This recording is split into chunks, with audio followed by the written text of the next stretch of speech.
Buongiorno e ben ritrovati con il TG Flash di New Sicilia. Di seguito i titoli più importanti della mattina. L'incontro a Palermo tra il presidente della regione siciliana Renato Schifani e il ministro degli esteri e vicepresidente del Consiglio Antonio Tajani. Al centro del confronto le principali questioni di politica internazionale, a partire dai risvolti diplomatici e commerciali che coinvolgono il Mediterraneo, per arrivare alla gestione dei flussi migratori.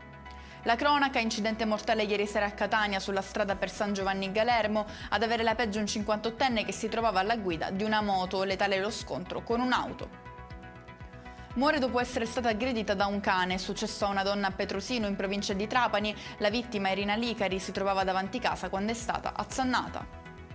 Ancora una notizia di cronaca nera, ma questa volta sul lungomare di Mondello, in provincia di Palermo. Un uomo di 53 anni, Samuele Longo, ha accusato un malore improvviso mentre faceva jogging. Vani i soccorsi.